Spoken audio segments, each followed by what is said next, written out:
तो गाइस कैसे हो आप सब। आशा करता हूँ आप सभी ठीक होंगे। आज बुलिस मारुबुजू और बी एरिस मारुबुजू के बारे में बात करेंगे। देखो, जब ये कैंडल आती है ना, या तो रिवर्सल हो जाता है एकदम और ट्रेंडिंग मार्केट हो जाती है, यानी एक साइड मार्केट चलती है।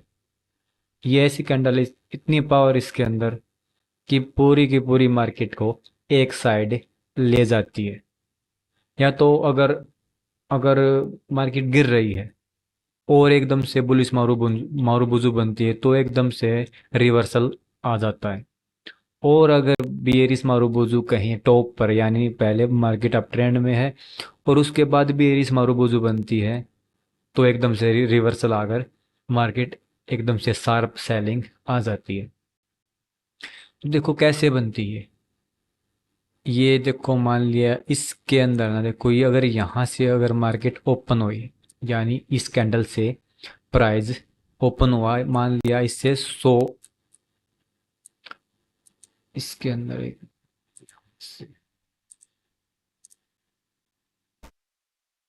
अगर 100 से अगर ओपन हुआ है प्राइस,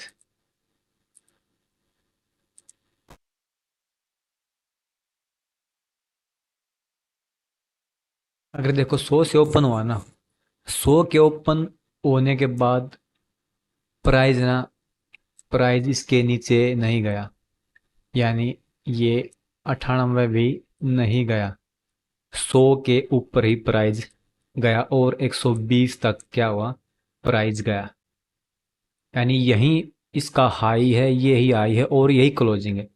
यानी जब भी टाइम फ्रेम मान लिया अपना 15 मिनट का, और जैसे 15 मिनट कंप्लीट होती है ना, तो कंप्लीट होने के बाद 120 पर क्लोजिंग हो जाता है। इस कैंडल, ये कैंडल 120 पे क्लोजिंग हुई और इसके ऊपर नहीं गया प्राइस, 121 तक भी नहीं गया, 120 पर क्लोजिंग हो गई। यानी इसका हाई और क्लोजिंग सेम है, यही इसका हाई है और यही इसकी क्लोजिंग है। और इसी प्रकार जब ओपन होता है ना 100 पर, 100 के नीचे भी प्राइस नहीं गया, यानी लो और ओपन बिल्कुल सेम है। यानी 100 भी अपना ये लो है मान लेना, चाहे फिर ये ओपन है। इसके इसने जो लो और विक नहीं बनाई, यानी नीचे की साइड नहीं गया और ना ही ये ऊपर की साइड जाके नीचे बंद हुआ, यानी जहां ये इसका हाई था ना वही क्लोजिंग हुई। ये बिल्कुल सेम होती है, हाई और क्लोजिंग बिल्कुल सेम है। और देखो ये ना, अगर बॉटम पर बनती ना, बॉटम पर अगर प्राइस मान लिया ऊपर से नीचे की ओर आ रहा प्राइस, और ये बॉटम पर बनी, तो यहाँ से एकदम रिवर्सल आ जाएगा, यानी एकदम से अप ट्रेंड जाने लगेगी मार्केट, ऊपर की साइड जाने लगेगी मार्केट। और अब बात करेंगे बीरिस मारूबुजू के बारे में। मान लिया इसका ओपन 100 है, इसका ओपन 100 है, इसका भी कलर चेंज कर लेते हैं एक बार।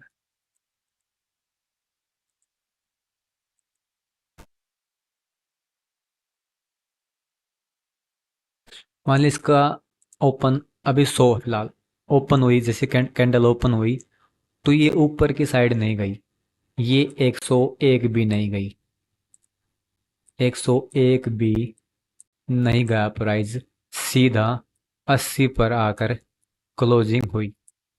यानी इसका लो भी यही है और क्लोजिंग भी 80 ही है, दोनों सेम है। जहां से ओपन हुआ उसके ऊपर नहीं गया प्राइस और सीधा प्राइस नीचे गिरने लगा, गिर कर 80 पर क्लोजिंग दे दी।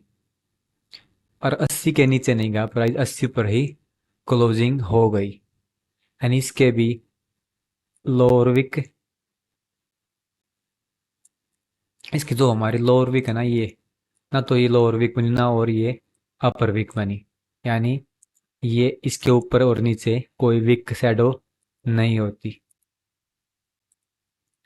हो सकती तो एक साइड हो सकती है, दोनों साइड अगर होती है तो ये मोस्ट नहीं है बल्कि नॉर्मल मारूबुजू हो जाती है फिर, यानी स्ट्रेंथ कम होती है, पावर कम होती है। अगर दोनों side upper wick lower wick नहीं है तो इसके अंदर पावर है, स्ट्रेंथ है, ये एक साइड मार्केट को ले जा सकती है। ये कहाँ बननी, देखो ये बननी चाहिए बॉटम, टॉप पर।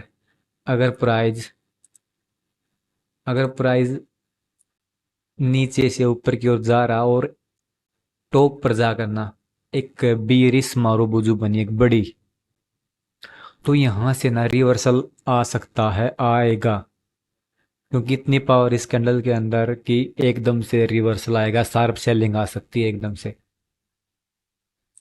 तो हम देखो इसके अंदर ट्रेड कैसे करेंगे। अगर देखो बुलिस मारूबुजू है, बॉटम पर बनी है, तो हमने नेक्स्ट कैंडल का वेट करना पड़ेगा। क्योंकि पता है क्या होता है, अगर ऐसी मारूबुजू बनती है ना, कई बार फेक बन जाती है, वो एकदम से क्या होगा, प्राइस यहीं से फिर नीचे की ओर आएगा, एकदम से नीचे की ओर सीधा। तो हमने क्या करना है, इसका एक बार वेट करना है नेक्स्ट नेक्स्ट कैंडल का। जैसे ही कैंडल क्लोज होती है और इसके ऊपर क्लोज होती है ना, तो हम यहाँ पर एंट्री करने वाले हैं, यहाँ पर हम बाय करेंगे। ये हमारा प्राइस होगा बाय करने का। और ये हमारा प्राइस बाय करने का नहीं होता, क्योंकि यहाँ से एकदम फिर से एक बुलिश मारूबुजू दिखाकर एकदम से प्राइस नीचे की ओर आ जाता है। बहुत बार आता है, बहुत बार आता है। तो हमें नेक्स्ट कैंडल का वेट करना पड़ेगा। और क्लोजिंग है ना, ये क्लोजिंग है ना, इसके ऊपर क्लोजिंग होनी बहुत ही ज़रूरी है। और ऐसे ही हम बेरिस मारूबुजू में ट्रेड करने वाले हैं। अगर अगर ये जो हमारा क्लोजिंग प्राइस है, इसके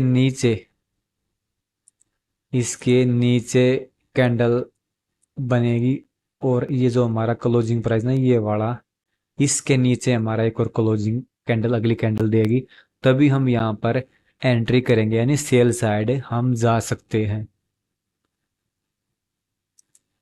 सेल साइड हम जा सकते हैं। एक बार वेट करना है कंफर्मेशन का। जब तक हमें ये नहीं पता लगता कि अगली कैंडल, नेक्स्ट कैंडल हमारी उसके नीचे क्लोज हुई है, जब तक हम इसके अंदर एंट्री नहीं करने वाले। अगर देखो बड़ी मारूबुजू बन जाती है, अगर ज्यादा बड़ी, तो हम उसके आधे भाग के अंदर, यानी हाफ पार्ट के अंदर, हम इसके स्टॉप लॉस लगा सकते हैं। अगर मान ली बुलिस मारूबुजू बड़ी बन गई, ज्यादा बड़ी बन जाती है कई बार, तो हम यहाँ स्टॉप लॉस लगाएंगे, यहाँ हम एसएल लगाएंगे। अगर ज़्यादा बड़ी नहीं है, तो हम फिर इसके ओपन, यानी लो, जो हमारा इसका लो है ना, ये ओपन और लो होता है, हम इसके लो पर हम क्या करेंगे, हम स्टॉप लॉस लगा देंगे, एसएल लगा देंगे। और इसका हम एक का हम तीन, यानी 1:3 का हम रिस्क रिवॉर्ड रख सकते हैं। स्टार्टिंग के अंदर हम 1:2 रख सकते हैं स्टार्टिंग के अंदर। फिर हम इसके अंदर हम इंक्रीज करते जाएंगे, यानी 1:2 करेंगे, फिर 3 करेंगे, इस तरह हम आगे हम बढ़ सकते हैं। पहले एक बार इस कैंडल के ऊपर हम कम से कम 100 बार ट्रेड करेंगे ना, तभी हम जान पाएंगे कि कैसे हम इसके अंदर इसको रिवॉर्ड मैनेज कर सकते हैं। और ऐसे ही अगर बियरिस मारूबुजू ज़्यादा बड़ी है, यानी ज़्यादा लंबी बन गई है, तो हम इसके भी जो इसका हाफ पार्ट ना, हाफ के अंदर हम एसल रख सकते हैं। अगर ज़्यादा बड़ी नहीं है, तो फिर हम यहाँ इसके एसल रखेंगे। और ये भी हमारा ऐसे ही 1:2 3 4 ऐसे हम रिस्क और रिवॉर्ड मैनेज कर सकते हैं। तो गाइज ये मारूबुजू कैंडल ऐसी है कि एकदम से मार्केट ट्रेंडिंग हो जाती है, एक साइड चली जाती है, एक साइड रहती है। रेंजिंग मार्केट और ट्रेंडिंग मार्केट में यही है कि ऐसी कैंडल अगर बनती है ना, तो ट्रेंडिंग हो जाती है मार्केट। अगर इसके ऊपर अपर विक लोअर विक अगर लंबी लंबी बनती है ना, तो फिर रेंजिंग मार्केट हो सकती है। अगर ये बड़ी बड़ी कैंडल बनती है, अपर विक नहीं है ना लोअर विक है, तो फिर मार्केट का एक ही तरफ जाना हो जाता है। क्योंकि इसके अंदर इतनी पावर है, इस कैंडल के अंदर, कैंडल स्टिक के अंदर बहुत ज़्यादा स्ट्रेंथ है इसके अंदर। देखो सबसे पहले आपने कैंडल स्टिक सीखनी होती है, उसके बाद कैंडल स्टिक फिर पैटर्न आते हैं इसके साथ, और कुछ कैंडल हो जाती है, फिर चार्ट पैटर्न होते हैं। ये बेसिक अगर आपका क्लियर हो जाता है ना, तो फिर आप जो चार्ट बनता है उसको थोड़ा थोड़ा समझने लग जाते हो कि यहाँ से क्या हो सकता है, ऊपर की साइड जाएगा, नीचे की साइड जाएगा, या साइडवेज हो सकता है। ये सभी चीज़ें तभी पता लगेंगे जब आप कैंडलस्टिक जो अपना बेसिक है उस सभी कैंडलस्टिक पैटर्न को सभी को सीखेंगे, यानी अपना बेसिक क्लियर करोगे। तो गाइज आज के लिए इतना ही। मैं स्टेप बाय स्टेप कैंडलस्टिक के बारे में, कैंडलस्टिक पैटर्न और चार्ट पैटर्न के एक सीरीज बनाने वाला हूँ।